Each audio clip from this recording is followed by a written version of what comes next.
Hello दोस्तों, नमस्कार। आपका एटीएन नेटवर्क में स्वागत है। आज का हमारा टॉपिक रहेगा नारी शिक्षा। तो आप एक एक करके अपना इंट्रोडक्शन देंगी और नारी शिक्षा के बारे में बताएंगी। हेलो सर, मेरा नाम रेखा है। मैं बीकॉम फर्स्ट सेमेस्टर की स्टूडेंट हूँ। आज का हमारा टॉपिक है नारी शिक्षा। नारी शिक्षा का मतलब है कि नारी को शिक्षित करना, यानी उन्हें सशक्त बनाना। Hello, sir. My name is Nisha. I am first semester student, BCom first semester. Mm, नारी शिक्षा के बारे में नारी शिक्षा के पहले एक समय था जब नारी को महिलाओं को शिक्षित से वंचित रखा जाता था, लेकिन अब आजकल ऐसा समय हो गया है जैसे कि सभी को शिक्षा दी जा रही है। आज के सभी ज़माने को में, शिक्षा दी जाती है और लेकिन पहले शिक्षा नहीं दी जाती। नहीं जा मेरा नाम निराली है। मैं बीकॉम फर्स्ट सेमेस्टर की छात्रा हूँ। आज का हमारा टॉपिक है नारी शिक्षा।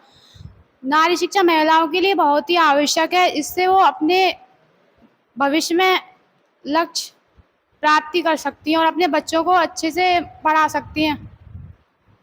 हेलो सर, मेरा नाम हितेश सैनी है। मैं बीकॉम फर्स्ट सेमेस्टर की छात्रा हूँ। अगर महिला पढ़ी लिखी होंगी तो अपने बच्चों को भी पढ़ा सकती हैं, अपने परिवार की समस्या को भी दूर कर सकती हैं। हेलो सर, मेरा नाम कंचन है। मैं बीकॉम फर्स्ट ईयर सेमेस्टर की हूँ। मैं ये टॉपिक नारी शिक्षा का है, जिसमें नारी का सम्मान किया जाता है।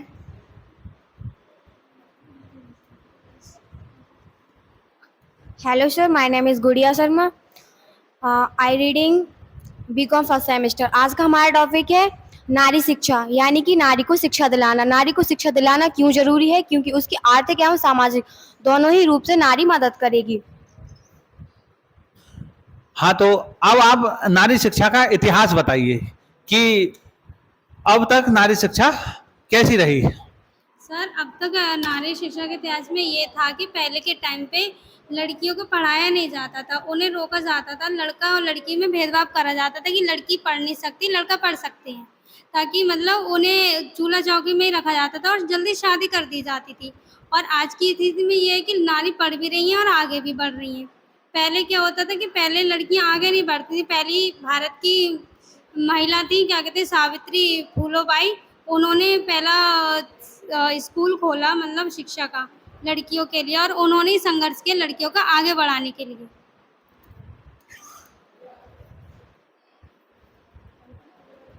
सर, नारी शिक्षा का महत्व है जैसे कि अब तक बताइए, जैसे आप अपने पेरेंट्स के बारे में बता सकती हैं, अपनी माता के बारे में, अपनी दादी के बारे में, कि उन्हें वो पुराने जमाने की हैं, उन्हें पढ़ाया गया या नहीं पढ़ाया गया, इस बारे में आप बता सकती हैं, उससे रिलेट करके। ठीक है, अपने गांव की और महिलाओं के बारे में, और अब जो लड़की हैं आपके साथ की, उनके बारे में को रिलेट करके बताइए कि पहले उन बुजुर्गों को पढ़ने का मौका नहीं मिला।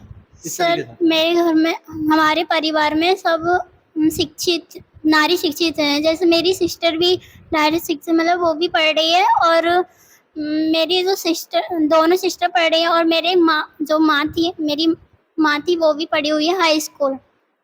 और तो फिर उन्होंने कहा। और आप अपने अड़ोस पड़ोस मोहल्ले में बता सकती हैं कि क्या सबको पढ़ने का मौका मिला था? बताइए, क्या आपके अड़ोस पड़ोस जो बुजुर्ग होंगी, क्या वो सब पढ़ी लिखी हैं? नहीं, वो जो पहले के लोग हैं वो कहते हैं कि लड़कियों को मत पढ़ाओ, लेकिन हमारे मतलब सबका कहना है कि लड़कियों को जरूर पढ़ाना चाहिए। पहले लड़कियों और लड़कों में भेदभाव किया जाता था। लड़कियों को घर में ही रखा जाता था, उनका घर का काम कराया जाता था।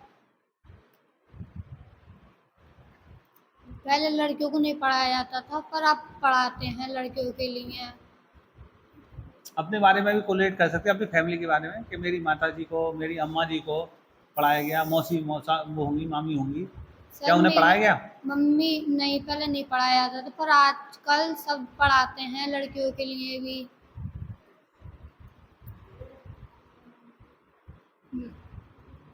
हमारे परिवार में मेरे पापा जी पढ़े हुए हैं, मम्मी जी पढ़ी हुई नहीं हैं। इसके लिए आस पड़ोस के भी लोग पढ़े हुए हैं। नारी शिक्षा के बारे में, जैसे कि आज़ादी से पहले यानी कि 1947 में हमारे देश में मात्र 10% लगभग लमसम 10% जो थी नारी शिक्षित थी, बल्कि अब वो बढ़कर यानी कि कुछ संघर्ष करने के बाद 70% हो चुकी हैं। और जैसे कि आप अभी ये है 20% महिला अभी भी नहीं पढ़ पा रही हैं, क्योंकि कुछ होता है आर्थिक स्थिति, कुछ सामाजिक होती है, इसकी वजह से नारी नहीं पढ़ पाती हैं। जैसे कि मैं एग्जाम्पल के लिए अपनी फैमिली को ले सकती हूँ। मेरी फैमिली में ओनली एक आंटीज हैं जो पढ़ी हुई हैं, बाकी मेरी मॉम जो है वो पढ़ी हुई नहीं है, लेकिन वो पढ़ाने के लिए प्रेरित करती हैं मुझे और आगे भी बढ़ाती हैं। अच्छा, तो बात रही आपकी नारी शिक्षा का इतिहास, है ना। तो ये रहा है भारत में, विदेशों की बात तो हम बाद में करेंगे, कि सबसे पहले गुरुकुल खुले हुए थे, गुरुकुल शिक्षा होती थी, लेकिन गुरुकुल सिर्फ पुरुषों के लिए होते थे। क्या महिला गुरुकुल सुना है आपने नाम की? नहीं कभी था। महिला गुरुकुल भी होता, आज के जमाने तक में महिला गुरुकुल नहीं खुला हुआ है, ठीक है। तो ऐसा माना जाता था कि सिर्फ लड़के जो पुरुष हैं उन्हें ही पढ़ाया है। और आपको पता होगा पुरुषों में भी हमारे यहाँ वर्ण व्यवस्था है, 4 प्रकार के वर्ण हैं, उसमें सिर्फ 2 वर्णों को ही पढ़ने का मौका था। बताइए कौन कौन से हैं वो? ब्राह्मण और क्षत्रिय। और जो वैश्य और शूद्र थे उनको पढ़ने का मौका नहीं दिया जाता था। शूद्रों की कहानी तो स्थिति और ही ज़्यादा बदतर थी, ठीक है। उनके लिए बस कुछ ही गिने चुने काम थे वो जो कर सकते थे, ठीक है। अच्छा, उसके बाद धीरे धीरे जैसे जैसे आज़ादी का संघर्ष होता रहा सन 1857 में, उसके बाद 1947 तक, तो महिला आज़ादी का पुरजोर समर्थन करा गया, क्या कि महिलाएं आप पढ़ाइए।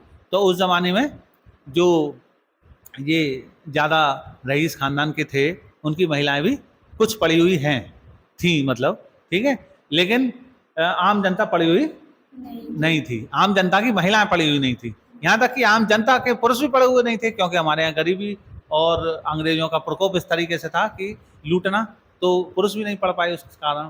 तो नारी शिक्षा तो बहुत ही दूर की बात है, पुरुष शिक्षा तक कम थी, ठीक है। तो आज़ादी तक हमारे यहाँ पढ़ाई का लेवल बहुत ही कम था, लेकिन आज़ादी के बाद धीरे धीरे योजनाएं खोली गई, ठीक है। तो आप ये बताएंगे कि आज़ादी के बाद नारी शिक्षा के लिए क्या क्या कार्य किए गए हैं सरकार ने? एक एक करके आप बताइए। जैसे कि सरकार ने नारी शिक्षा के लिए कुछ योजना चलाई, जैसे सुकन्या योजना, बेटी बचाओ बेटी पढ़ाओ, कस्तूरबा गांधी जैसे कि स्कॉलरशिप, और कुछ वुमेन्स वगैरह कॉलेज खोले गए, जैसे कि चंदौसी में NKVMG कॉलेज एंड स्कॉलरशिप के फॉर्म वगैरह, और अलग से उन्हें कुछ प्रेरित किया जाता है।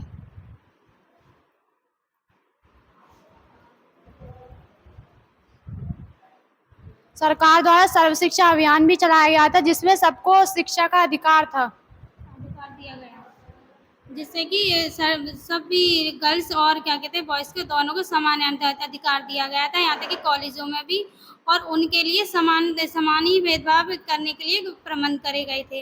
और कॉलेज जैसे जो लड़कियां दूर से नहीं आ पाती थी, उनके माता पिता नहीं ये भेजते थे दूर की, तो उनके लिए पास प्रबंध करा उनके अपने ही निकट में, जिससे कि वो आसानी से जा पाए। और उनके लिए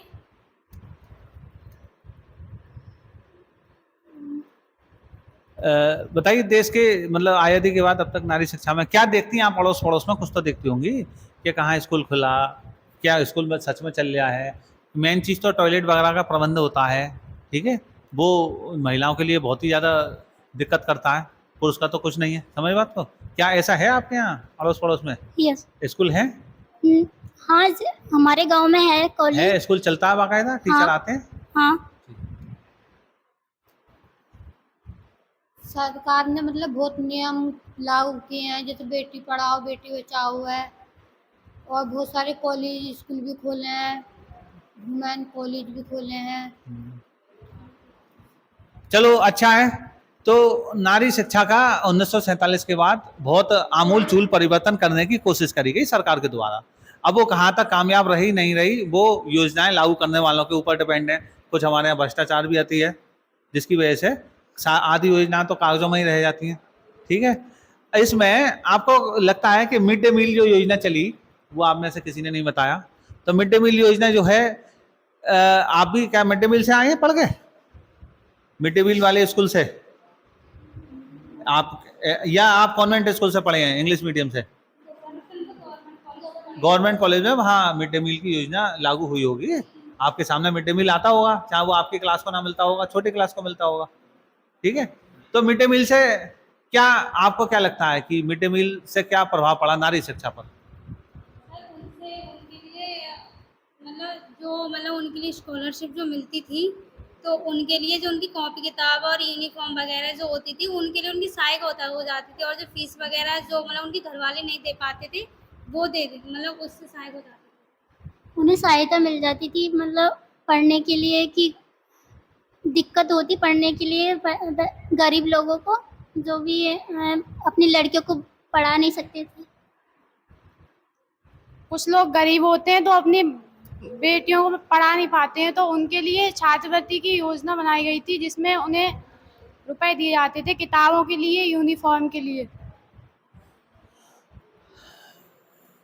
मिड डे मील से नारी शिक्षा पर क्या प्रभाव पड़ा? आप अच्छा समझती हैं मिड डे मील को या बेकार है? सर सही है, मतलब यूनिफॉर्म भी मिलती है, बुकें किताबें मिलती हैं और स्कॉलरशिप भी मिलती है।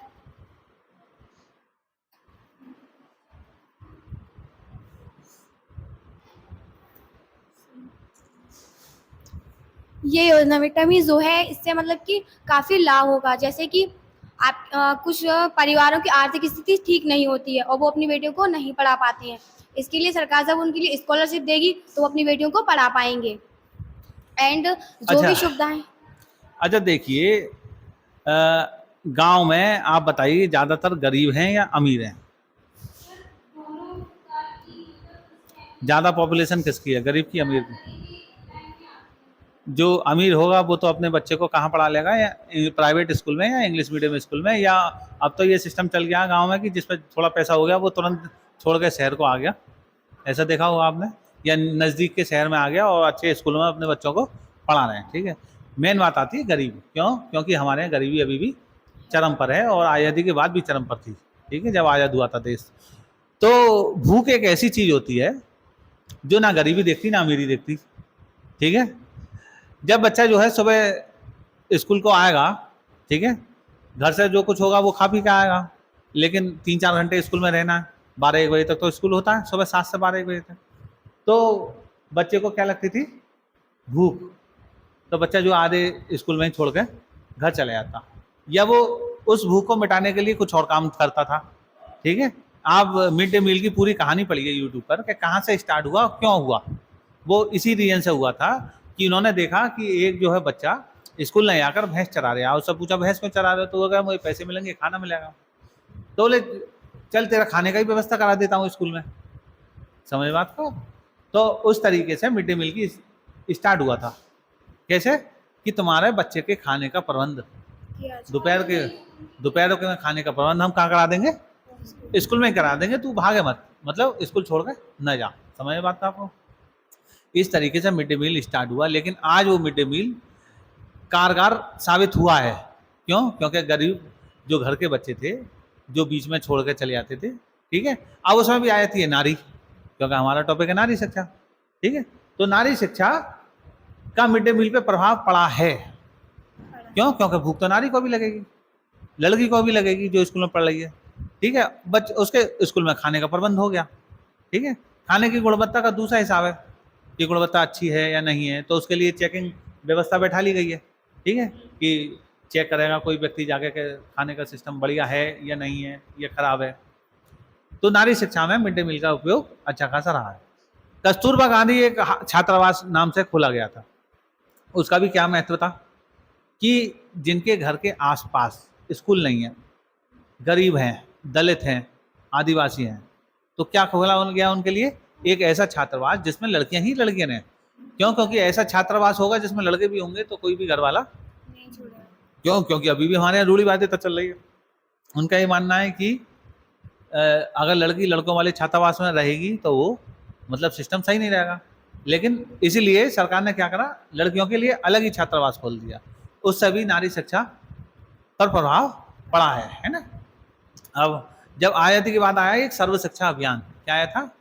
अभी आया 1998 के करीब में, क्या सर्व शिक्षा अभियान। उसमें क्या हुआ था कि सबको ही शिक्षा दी जाए, सबको, कोई रोक टोक नहीं, कोई भेदभाव नहीं, नारी को भी और पुरुष को भी, ठीक है। उससे भी हमारी नारी शिक्षा आगे बढ़ी है, ठीक है। चलो ये तो हो गया हमारा इतिहास, ठीक है। अब आप बताइए कि क्या नारी शिक्षा क्यों दी जाए? क्या टॉपिक हो गया था अभी, नारी शिक्षा क्यों दी जाए?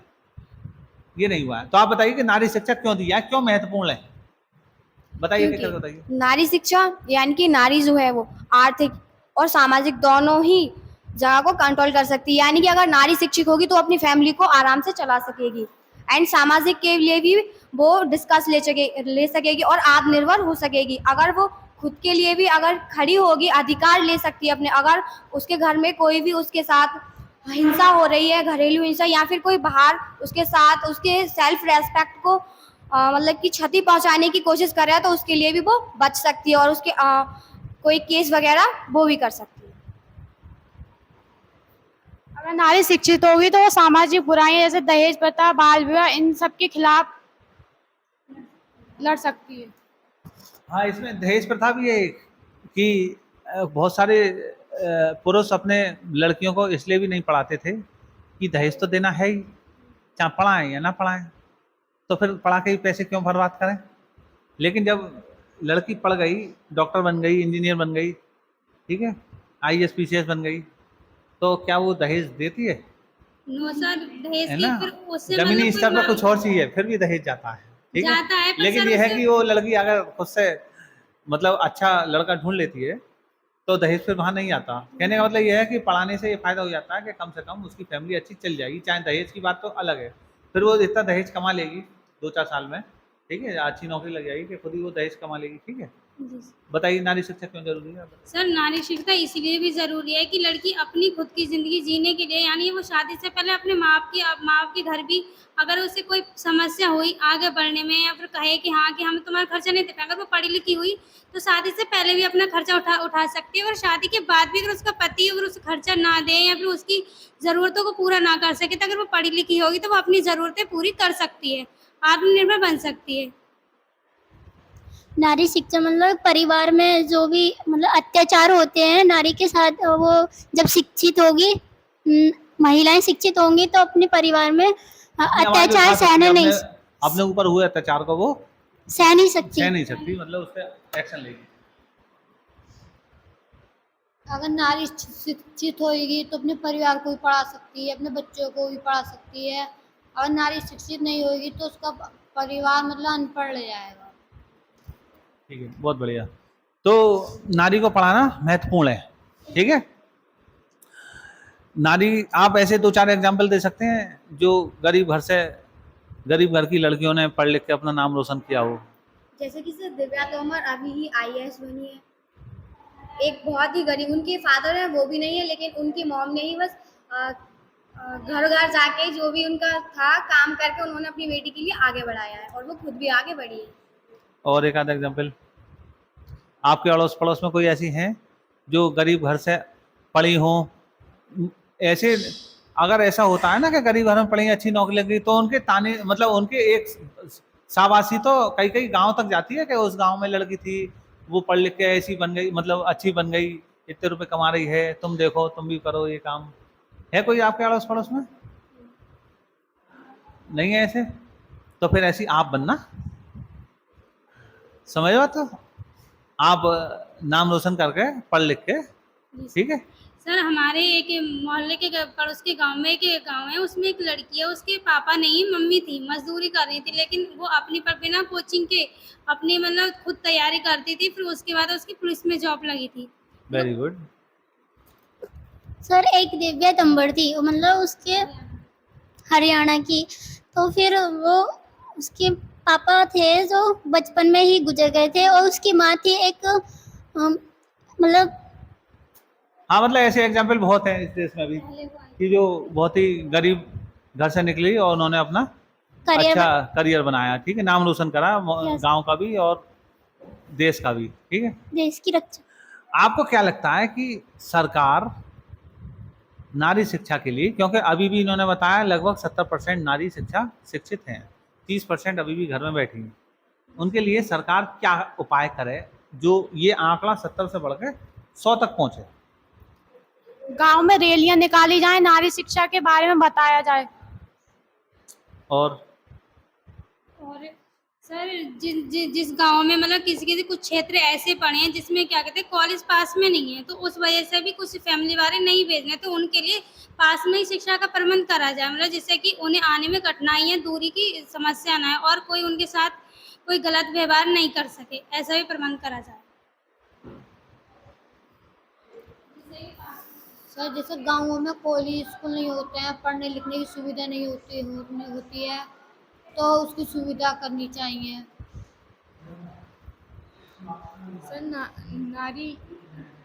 नारी अपने घर पर कुछ अगर शिक्षित है तो वो अपने बच्चों को पढ़ा सकती है, और अगर नहीं है तो अपने घर के कामों में मन लगा सकती है। मतलब कि नारी की शिक्षा को आगे बढ़ाने के लिए सरकार के लिए कुछ कदम उठाने होंगे, जैसे कि स्कॉलरशिप और हर ब्लॉक में एक वुमेन कॉलेज, जिससे कि हर एक गर्ल्स उस कॉलेज में जाके अपना एडमिशन करा के आगे बढ़ सकती है एंड सेल्फ डिपेंडेंस भी हो सकती है। बस। अच्छा, कुछ ऐसी योजनाएं होनी चाहिए जिससे महिलाओं को मुफ्त शिक्षा दी जाए, पूरी तरह मुफ्त। क्योंकि आपने भी देखा होगा अभी भी परिवार जो है रूढ़िवादिता पर चल रहा है, जहाँ लड़के पर किया गया खर्च एक अच्छी चीज़ मानी जाती है और लड़कियों पर किया गया खर्च अभी भी एक वो माना जाता है कि खर्चा माना जाता है कि ये क्या, इसे तो जाना है ही, क्यों इसे पढ़ाएं लिखाएं, क्यों इस पर पैसे खर्च करें। ठीक है, मैंने बताया भी दहेज तो देना है ही, तो इसलिए क्या करें, सरकार जो है जहाँ तक उम्मीद हो वहाँ तक महिलाओं के लिए फ्री शिक्षा दे, है ना। स्कॉलरशिप देने की व्यवस्था ही ना करे जब वो एडमिशन में फ्री कर दे। क्या सही बता रहे हो मैं?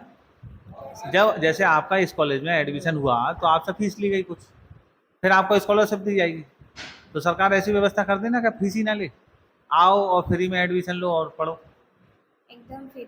समझ बात का? तो यही तो होगी फ्री शिक्षा। ठीक है, तो ऐसे व्यवस्था हो जिससे महिलाओं को पूरी तरह फ्री शिक्षा दी जाए। ठीक है, और बहुत सारे ऐसे एनजीओ भी हैं। एनजीओ कौन होता है? Non governmental organization.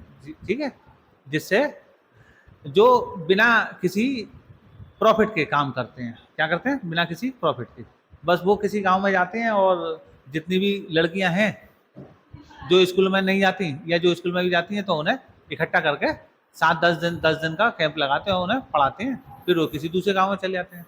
ठीक है, और एक जागरूकता भी बढ़ती है इससे।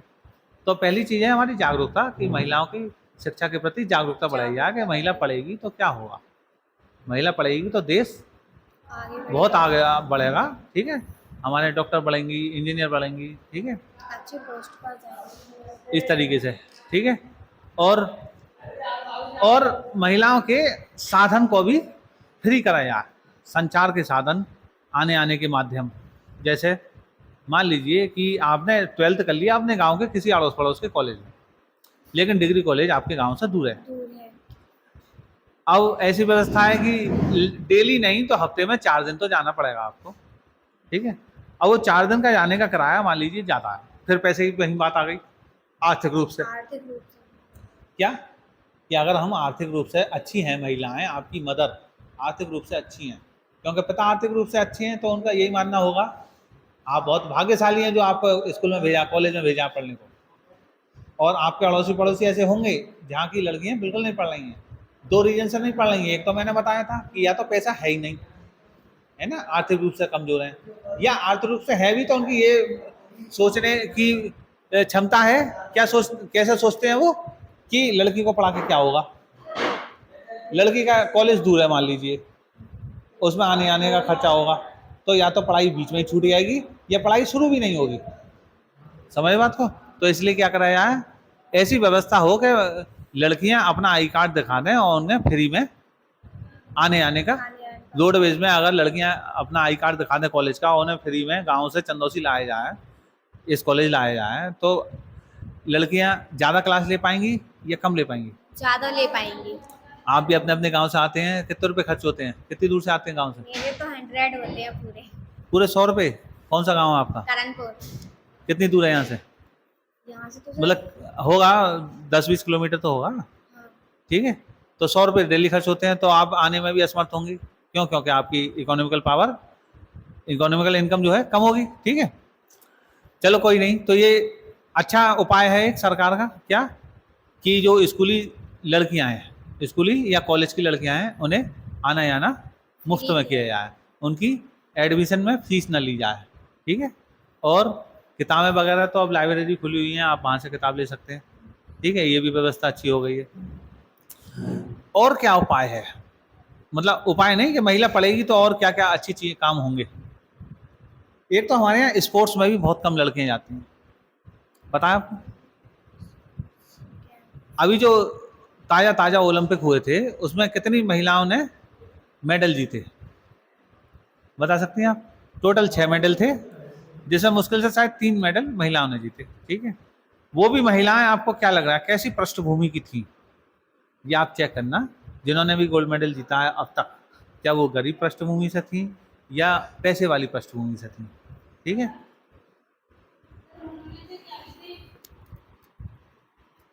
सर वो अब उनकी आर्थिक स्थिति जैसी भी होगी, पर उन्होंने चाहे वो गरीब घर से होए चाहे अमीर घर से होए, लेकिन उन्होंने समय को देख के अपनी जिम्मेदारी खुद को दे, उसे पता है कि मुझे पढ़ना है, आगे बढ़ना है, तो उसने उस हिसाब से आगे बढ़ के तब वो मेडल जीता है। उसने ये नहीं देखा कि मैं गरीब घर से हूँ या अमीर घर से हूँ, लेकिन जब उसने अच्छे से पढ़ के महिलाओं, जब देश आज़ाद हुआ तो कितने % महिला शिक्षित थी?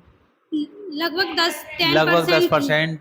वो और अब- उन्हीं 10% के घर से ही आती हैं, करोड़पति घर से आती हैं जिन्होंने मेडल जीता था। आप खोल के देखें, मेन चीज़ ये है, आपके मोहल्ले पड़ोस में भी इतनी ताकतवर शरीर से, इतनी दृढ़ इच्छा वाली लड़कियां होंगी जो यहाँ तो गोल्ड मेडल छोड़ो विदेशों तक से गोल्ड मेडल ले आए, लेकिन उन्हें आगे बढ़ने का मौका नहीं मिल रहा है। नहीं मिल रहा। जो पैसा वाला है सिर्फ उसे ही आगे बढ़ने का मौका मिल रहा है। मैं नाम नहीं लेना चाह रही हूँ, जो गोल्ड मेडल जीती हैं लड़कियाँ पिस्टल में और दूसरे में हैं, आप उनका पृष्ठभूमि खोल के देखें, है ना, वो बहुत पैसे वाले घर से हैं। उनके लिए तो जो खेलने के वो होते हैं इंस्ट्रूमेंट, उन्हें लाना भी नॉर्मल सी बात है। लेकिन एक गांव की लड़की जो खेलना चाहती है, उन्हें देख के मोटिवेशन हो रही है, उस पर तो ना मैदान तक नहीं है खेलने को, है ना। तो स्पोर्ट्स में भी हमारी महिलाएं बहुत पीछे हैं। वो पीछे इसलिए हैं कि स्पोर्ट्स के कॉलेज कम है हमारे यहाँ। क्या कम है? स्पोर्ट्स की कॉलेज का। अगर जिस कॉलेज में स्पोर्ट्स है तो वहाँ इंस्ट्रूमेंट भी कम है और वहाँ लड़कियों के लिए भी आगे बढ़ने के साधन कम है, ठीक है। हमारे यहाँ अभी टीचर आई हैं, वो अब स्पोर्ट्स में खेलने का मौका दे रही हैं। पता है आपको, यहाँ एसएम कॉलेज में टीचर आई हैं, वो वहाँ खेल डेली हो रहे हैं, ठीक है।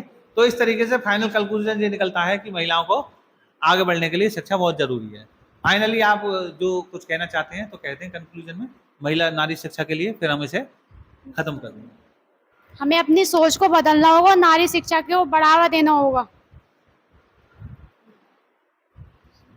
लड़कियों को पढ़ा लिखा के उनके लिए सशक्त बनाना होगा, जिससे कि वो आगे बढ़ सके और आत्मनिर्भर बन सके, अपनी आर्थिक स्थिति को बढ़ा सके। नारी शिक्षा इम्पोर्टेंट है, ये तो हमें पता ही चल गया। इसके लिए हमें कुछ रूल्स लेने हो, मतलब कि रूल्स और नियम दोनों एक ही चीज़ है। जैसा कि अगर हम नारी को आगे बढ़ाएंगे तो अच्छा है, और इसके लिए हमें